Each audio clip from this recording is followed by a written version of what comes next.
You know, Nikki and I met each other, I'm going to say You're gonna 10 age years me. No, 10 years ago. You were 18. I think at some conference, but you were an ad agency person at the time, and you were an ad agency person for a very long time with Omnicom. A year and a half ago, you made the switch to Accenture, and I'm always curious. I love to start off conversations with why. Why the jump? Why the change? And did you have any inclination of sort of what would happen in the agency world back then? Oh God, yeah. I mean, I was obviously in the thick of it because I was running OMD across Europe, Middle East, and Africa. So I was kind of nose coning a lot of the conversations with global and regional CMOs and CDOs. So I knew exactly what was happening.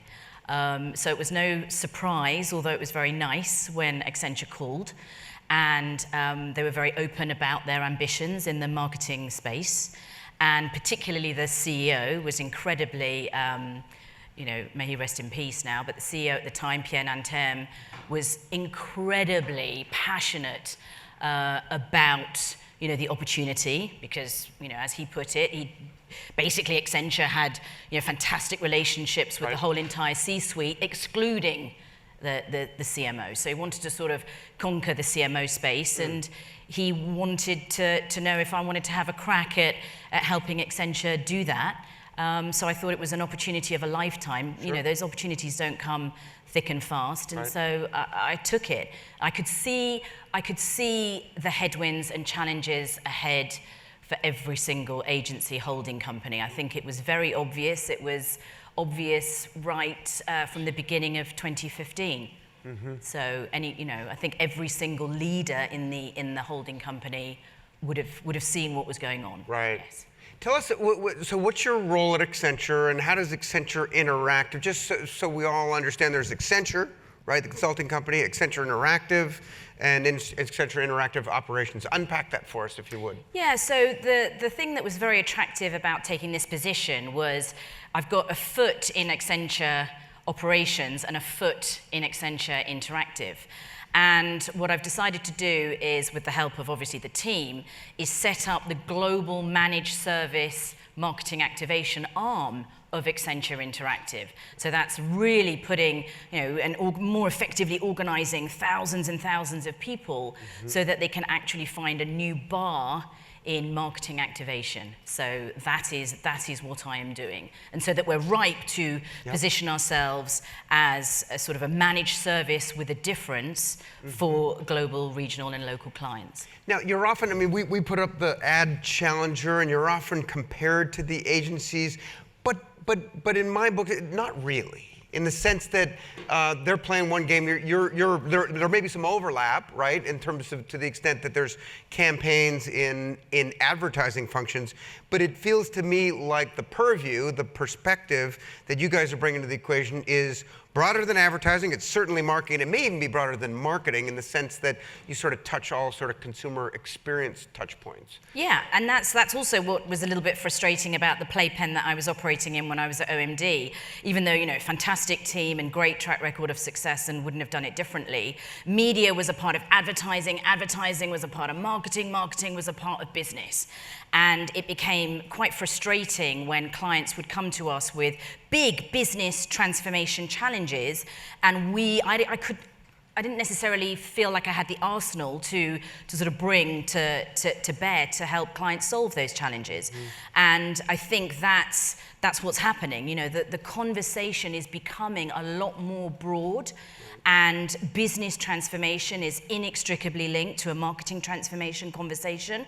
And we need to be able to play in that zone. And it's absolutely right what you say. Even the marketing transformation conversations that we're having with clients really also segue into huge change management conversations that segue off a new operating model.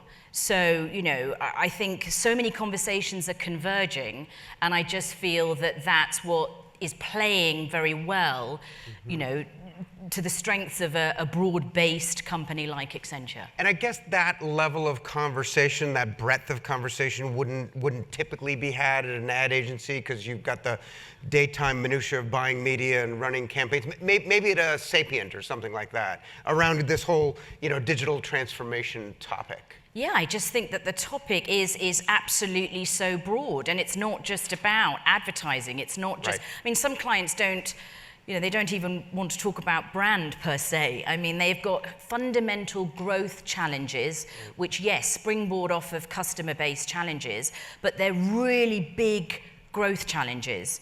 And the answer is not necessarily a brand campaign. Right. And therefore, you've got to sort of bring different skill sets to the table to be able to help clients, CEOs as well as obviously the C-suite supporting, but to help them with big growth challenges as we're in a world of epic disruption as we're experiencing every day. Yeah. So one of the business model aspects of your parent company, Accenture, is they'll get involved in projects with clients where they get paid some vig on the business outcome. There's some sort of success metric as opposed to just charging on a per diem or for their time. Does that waterfall down to Accenture Interactive, or there's a lot of talk these days about migrating away from proxies, not just spending money, but also driving business outcomes. How does that come into focus as your day job, as you're trying to help these clients with these broader issues than just spending money on ads? Yeah, I mean, it's a massive focus. And again, it's also what frustrated me, and now I feel like I can really do something about it. And that's coming away from the proxy marketing metrics and going straight to end game business outcomes. And so, showing a client that you've got skin in the game, you're willing to move to any end game metric and sign up to it and be able to affect change in that nature and really be able to deliver then on marketing for growth. I've always spoken a lot about marketing for growth. I believe that there should be more of a transparent equation between money in and money out in that whole funnel. And therefore, I'm very passionate about actually delivering that now for clients. Right. Well, the direct-to-consumer companies we talked about earlier today certainly take that approach, and they've demonstrated the results with market share in the marketplace. Completely, and the D2Cs, in every single sector, so it's not just obviously CPG, we've seen obviously fintech in finance, have completely changed the game, and that's a very, and it lends itself to our model. Our model is very data-driven, content-powered, tech-enabled, and that's the way that, the DNA behaviors that you put up earlier, that's exactly how they behave too. So I think that's becoming a recipe for success now. Got it. So it feels like AI is going to have a massive impact on pretty much every channel, and in marketing, there's like a zillion applications. You guys you talk a lot about your AI capabilities. How do you bring them to bear as we're sort of at the early days of AI applications in marketing?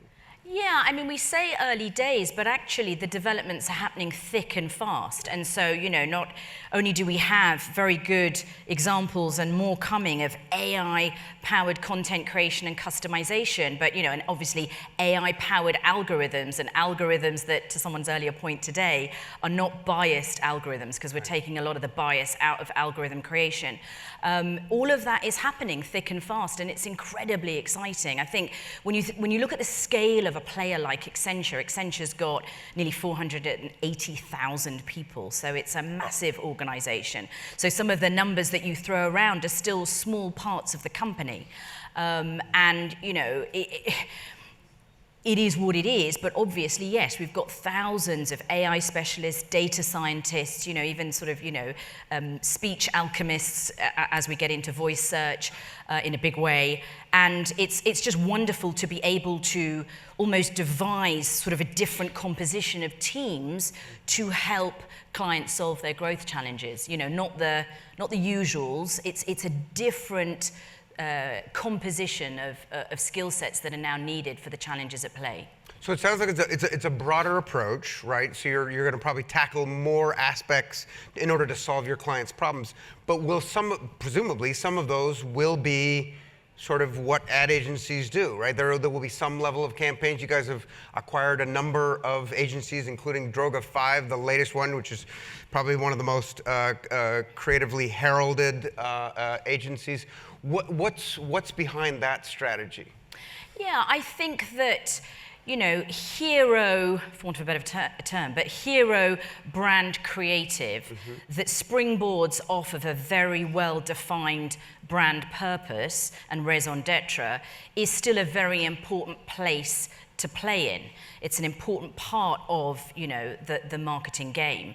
So obviously being able to acquire companies and, you know, the talent that we believe are kind of the best at doing that is definitely part of the plan. So whether it was Karmarama in the UK, Monkeys in Australia, you know, quite a few Ho Communications, IMJ, etc. in APAC, and recently Droga 5, all part of the ambition to, you know, get the right pieces together to be able to really powerfully go with an end-to-end solution to clients.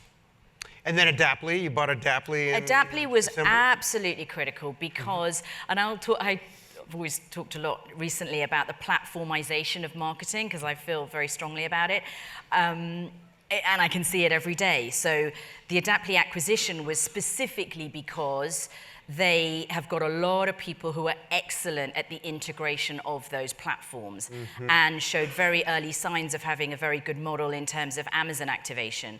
So that was that, and we're using them and their engineers to be able to scale that then globally. But I think the platformization of marketing is critical. You know, the marketing machinery is now 50% of the new marketing and content operating models. Right. So it's fundamental to how we design human and machine models for clients that actually give them a performance delta. So I've always wondered about the professional services firms like the ad agencies have had a sort of bad track record in buying tech. Tech and professional services historically not gotten along well, and yet we kind of need tech-enabled services. I mean, it's hard to imagine a world where, you know, tech doesn't influence it, and we certainly need some glue, some sort of systems integration between all of these large tech platforms, because, you know, Adobe wants to sell you a software package, right, a subscription, and let you deal with it, or let someone else, you know, do the implementation and management, or what I call the glue. All the software companies, even the big tech platforms, would just as well prefer some other services-oriented entity to sort of run it or turn the dials and do all the management. You have relationships with a lot of the large tech platforms. Is that, because you said managed service and you utilize technology, but it's not all Accenture's technology. Presumably you're just managing those various integrations and partnerships. Yeah, and I think what's really interesting is you can see the convergence, you know, every day, and you can see obviously in your LUMAscape and other scapes to come. But whether it's SAP, Oracle, Adobe, Salesforce, etc., you know, they're all kind of converging on the same end-to-end marketing cloud space, and so we will partner with all of them. I mean, the list goes on. There's about sort of, you know, 8 critical players, and you know, it's really important that we are agnostic in the way that we do. And again, we've got tens of thousands of skilled professionals who are certified and trained on all of the technology. And that's also critical because they also come to us saying, you know, even if a client procures the technology or has the Ferrari, it's stuck in the garage because no one can drive it. And so we really help them with that, and therefore the platform players and the tech players, you know, obviously can see that our partnerships are very fruitful, but it's critically important because they are becoming those massive end-to-end marketing cloud players. And we know it's all moving to the cloud, and we know that software is the critical component in terms of making everything work. So that world, I think, is becoming clearer and clearer to everybody. So we want to play, you know, very well in that world. And you mentioned your parent company has got all these C-level relationships. How much cooperation do you get from them? Are they truly, because it sounds great in theory, but are they providing entree into the right sort of boardrooms or CMO-like relationships? Are you being well received? Huge presence at Cannes in the last couple of years. How has your entree into marketing been received, I guess? Oh, internally within the organization. Oh, very, very well. And I think that, there are lots and lots of bright people at Accenture, but one of the good things is I think some people in Accenture know when something isn't their sweet spot. So even with the diamond CALs, as we call them, the diamond client account leads, they will set up a C-suite conversation, but then very quickly, introduce either myself, Brian Whipple, et cetera, so that, they know not maybe to have the conversation themselves, but they definitely know enough to be able to set the right context and get, opposite the right decision maker. Let's talk a little bit about the competitive environment. This morning, Rashad described S4 as too small, too narrow, and too yesterday. And my reaction was enough about Sir Martin. Talk about the company. Like, what about those kind of approaches to tech services? Does that make sense? Or what about the data acquisitions that all the agency holding companies have culminated in the last couple of years? Is that a competitive strategy, or do you think that's a good thing they're doing? I think it's a good thing. I think potentially it could be sort of catching up. I think that we're broadly aligned that first-party data is the most potent. So, the rationale behind some of those acquisitions make perfect sense. Even in terms of what Sir Martin's doing, have huge respect for him. The acquisitions of Media Monks and Mighty Hive and even Caramel, etc. Very, very smart. Very smart.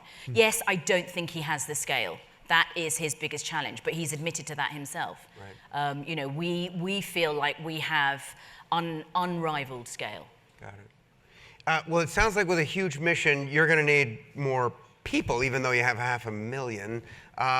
What's your strategy for finding talent?